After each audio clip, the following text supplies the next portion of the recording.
Assalamualaikum warahmatullahi wabarakatuh. Waalaikumsalam warahmatullahi Waalaikumsalam wabarakatuh. warahmatullahi wabarakatuh. Good afternoon, ma'am and my friends. Here we would like to discuss about The Garden Party poem by Donald Duffy.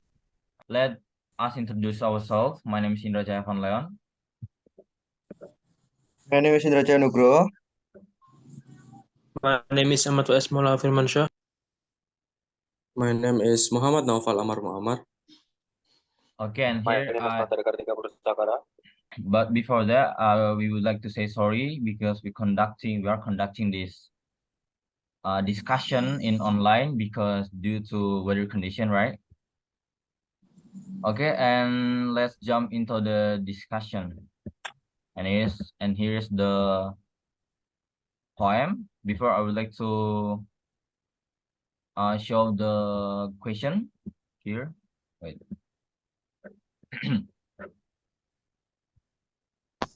The first question is read Duffy poems. What social aspects do the poem describe? The second one is how the poem stress a social quest issue. Quote some lines that depict the issue. The third is referring to Marx's theory. How can use Marxist key concepts to analyze the class conflict? Quote some lines of the poems. The fourth is analyze the imagery, figurative language, sound devices such as alliteration, assonance, etc. of the poems. How do this illustrate the social conflicts? Okay, and sorry. Okay, and here I let the first speaker to tell about your answer.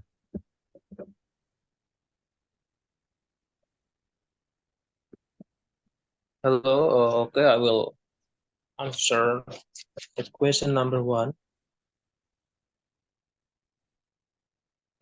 Soal tadi apa sih? Soalnya itu ini utama. Coba Ini di soalnya share screen. kelihatan kan? Read Iya, kelihatan. Duffy's poems, The Garden Party. What social aspects do the poems describe? Okay, the question number one, the answer is this poem describes the social aspect of envy and reflection one of own life. And the speaker experienced a scene of rich children playing a tennis in well of environment, and this create a feeling of envy toward their lifestyle that is free from worries. And the poem changes when the speaker encounter a figure from his past, and make a sense of nostalgia and desire for a repeat. For perspective that rich people may look sad despite their wealth. And in the end of the poem reflect on the unattainable aspect of the affluent lifestyle and the past with some regret for missed opportunities. Maksudnya,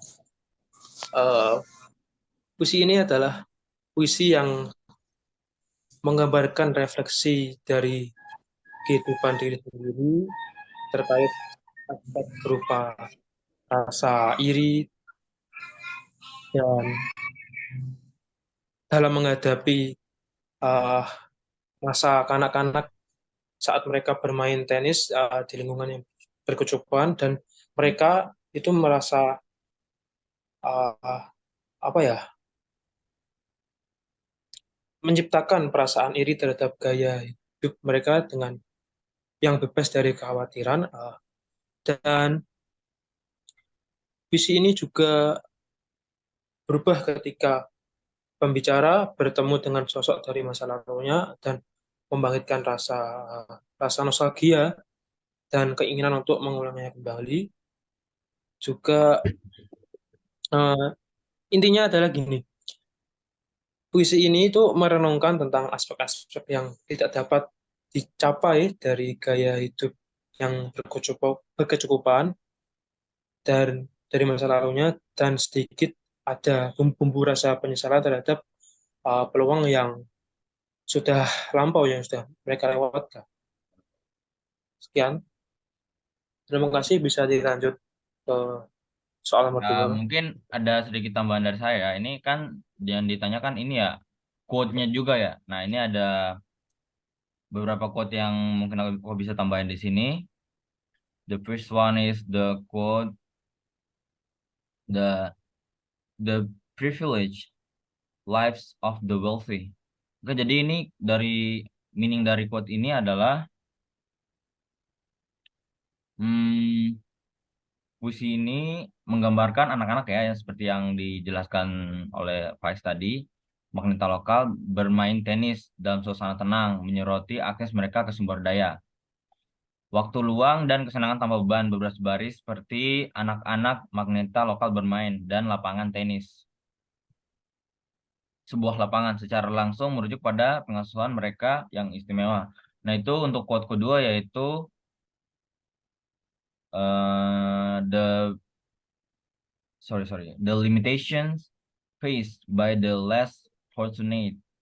Nah, yang artinya pembicara mengamati pemandangan dari luar, mengungkapkan rasa iri dan kehilangan kesempatan berbaris-baris seperti saya iri dengan kenyamanan mereka yang beruang dan bayangkan cinta pertama saya tiba atau saya gemetaran saat berjabat tangan menunjukkan kerinduan akan kehidupan yang berbeda dan perasaan dikucilkan karena perbedaan kelas sosial. Jadi mungkin itu sedikit tambahan dari saya. Apa ada tambahan dari teman-teman lain terkait penjelasan dari Saudara Faiz soal nomor 1?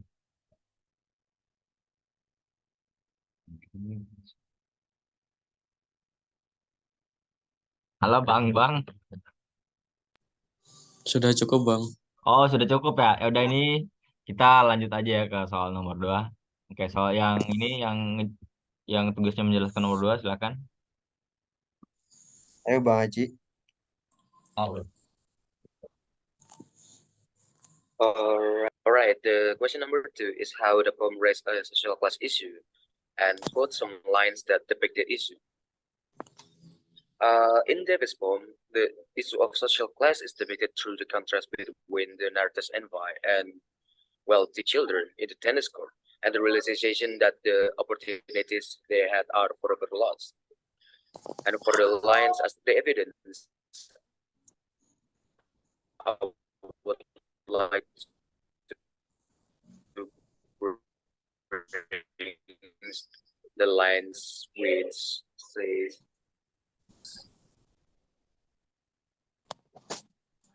I only wish I had my time again.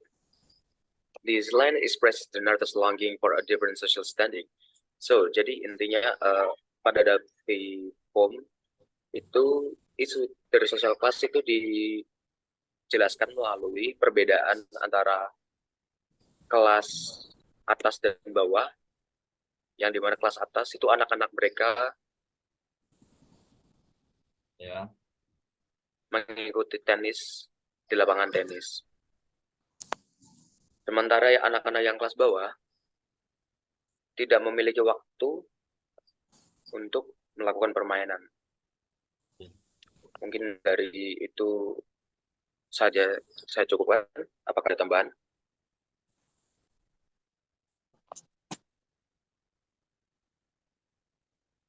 Jelas. Mungkin ada tambahan dari teman-teman terkait No, I penjelasan think Saudara it's Haji. very enough. Oh, udah jelas ya berarti. Jadi ini kita langsung lanjut aja ya ke nomor 3. Nah, ini nomor 3 akan dijelaskan oleh saya. Baik, pertanyaannya yaitu referring to Marx theory, how can you use Marxist key concepts to analyze the class conflict? Quote some lines from the poems. Jadi ini ada tiga quotation ya yang aku ambil dari puisinya. Yang pertama yaitu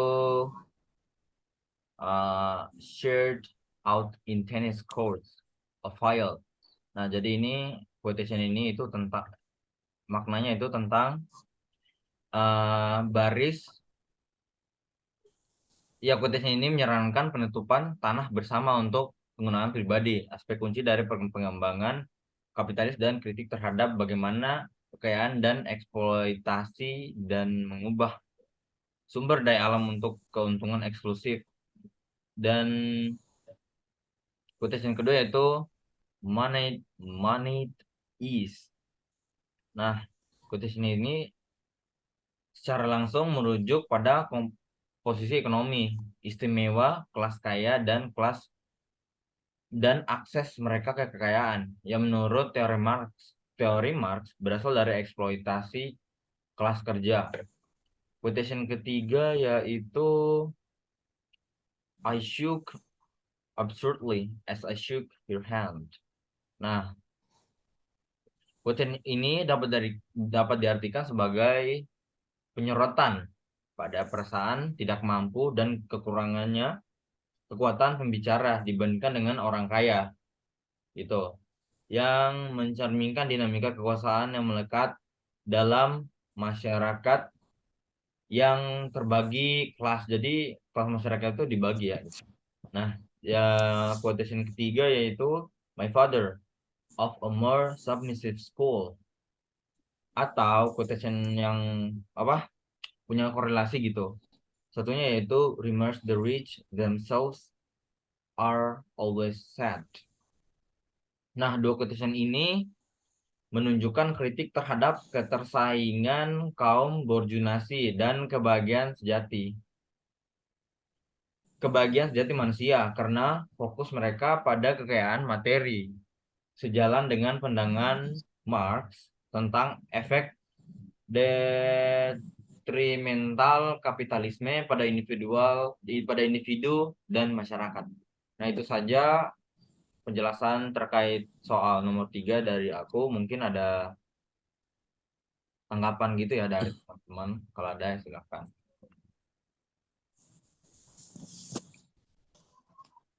Berarti yang diopres di sini itu yang kaum menengah ke bawah ya. Iya, benar sekali, Bang. Dan dari itu kaum bawah. Kalau yang di atas kan ya nggak diopres itu. Oh, paham. Sudah jelas, Bang. Ya. Jadi nggak ada tambahan ya. Nggak ada sih, sudah cukup jelas. Udah kalau gitu kita lanjut ke soal nomor 4 ya. Soal nomor 4 ini akan dijelaskan oleh Bang Indra sama Bang Amar ya. Oke, guys. Ya. Bisa Bang Amar duluan. Oke. Baik, di sini saya akan menjelaskan soal nomor 4. Analyze the imagery, figurative language, sound devices like alliteration, assonance, and etc. of the poems. How do this illustrate the social conflict? In this poem, for imagery, the number 1 is unravaged wild. The use of unravaged implies a pristine, untouched landscape contrasting with the industrialized black country. This sets the stage for a clash between nature and urbanization, hinting at socio-economic disparities. Jadi untuk imagery yang pertama itu world yang belum terjamah. Penggunaan belum terjamah di sini itu menyiratkan landscape yang masih murni dan belum tersentuh, berkontras dengan kawasan hitam yang terindustrialisasi. Ini menciptakan panggung untuk benturan antara alam dan urbanisasi, mengisyaratkan disparitas sosioekonomi. For another imagery is cedar set. The image of a cedar set tennis court suggests a juxtaposition of opulence and recreation, underscoring the privileged lifestyles of the magnate's children. Jadi yang nomor 2 ini itu yang bayangan cemara, citra lapangan tenis yang terbayangi cemara menggambarkan perpaduan antara kemewahan dan rekreasi, menekankan gaya hidup berkecukupan anak-anak magnat. Oh, gitu ya. Jadi yang selanjutnya itu figurative language. In Scott Fitzgerald's Unembraced Vein in that poem, reference to F. Scott Fitzgerald invokes the jazz age and the opulent lifestyle despite it in his works, creating a parallel between the poet's envy and the extravagance of Fitzgerald's characters.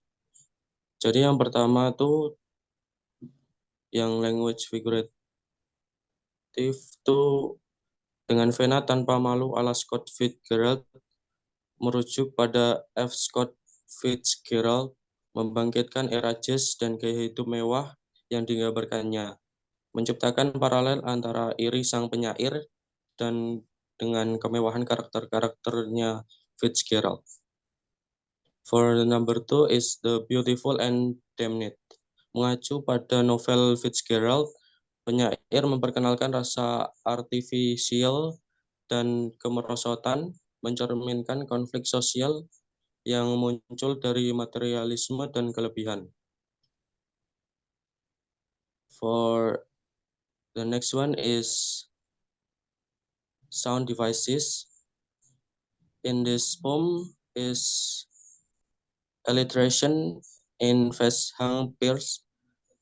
The repetition of the H sounds emphasize the ostentatious display of wealth, reinforcing the social divide. Jadi suara di sini tuh suara aliterasi dalam Vashang Pierce.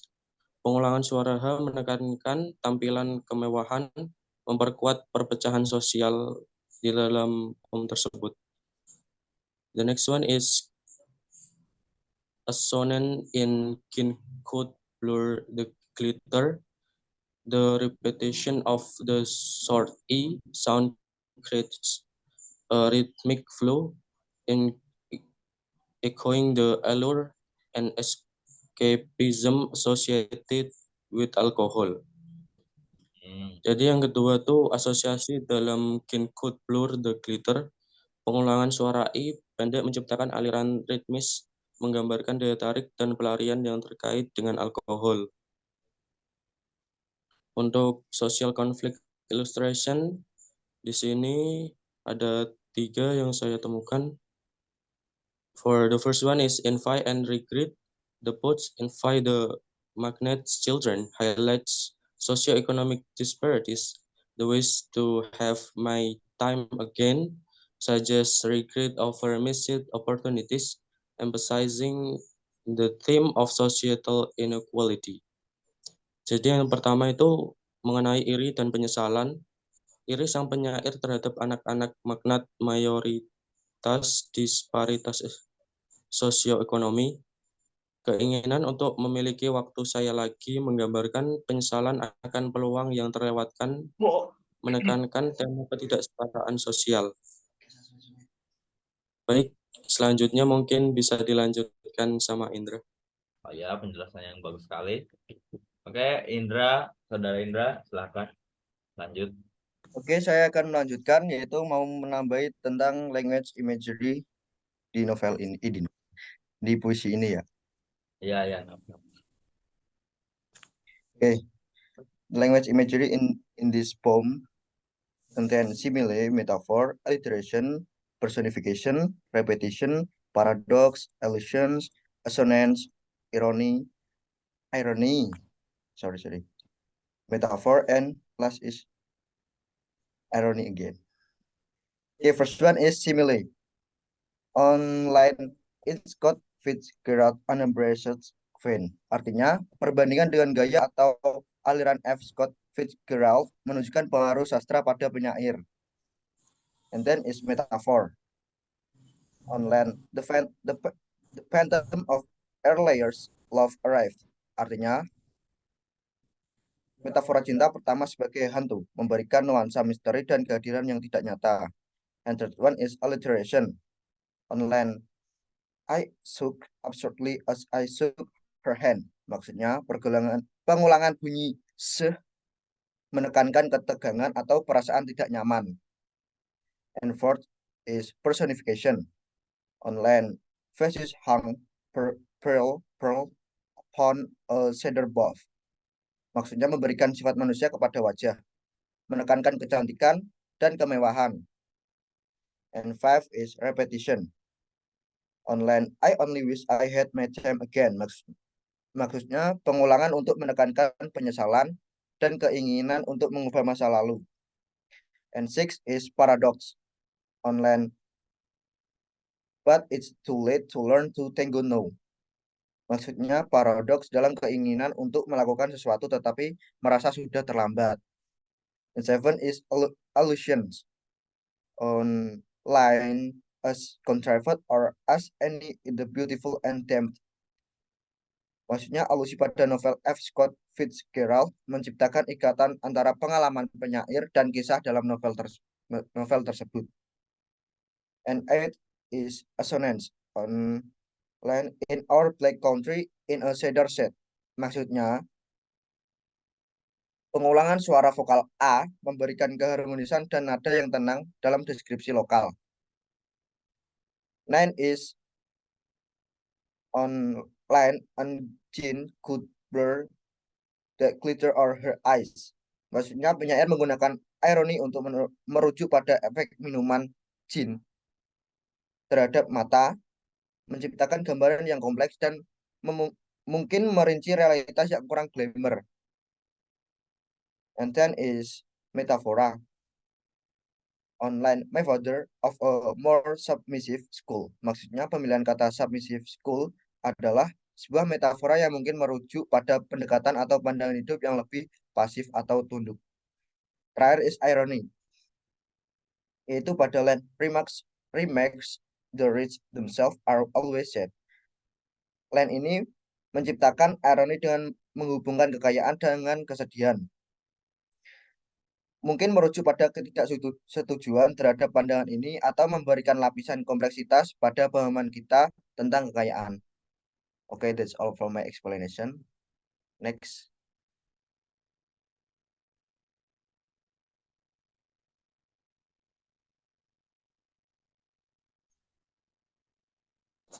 Maaf, lupa. Mungkin segitu jawaban untuk nomor 4. Apakah Iya ya. teman-teman ada tambahan? Pasti penjelasan dari Amar terus juga tambahan dari Indra sangat bagus sekali ya, sangat paham. Udah mungkin teman-teman lain ada tambahan, mungkin Haji, Pais. Kalau aku sendiri udah fix, udah pas, nggak ada tambahan sih atau tanggapan gitu. Gimana Bang? Ada tambahan nggak Bang Haji, Bang Pais? Sudah cukup kira-kira karena waktunya udah mau habis juga. Oh ya, ini karena waktunya udah habis juga. Jadi sekiranya cuman apa? Mungkin cuman itu aja ya yang bisa kami sampaikan dari diskusi ini. Kurang lebihnya mohon maaf. Terus maaf juga kalau diskusinya ini dilakukan secara online karena cuacanya buruk. Terus teman saya mungkin ada yang nggak bisa juga ya. Jadi kita sengaja ini diskusinya secara online lewat Zoom. Baik, begitu saja. Terima kasih. Wassalamualaikum warahmatullahi wabarakatuh. Terima kasih. Waalaikumsalam warahmatullahi wabarakatuh. Waalaikumsalam warahmatullahi wabarakatuh. Nah, ini Udah kan?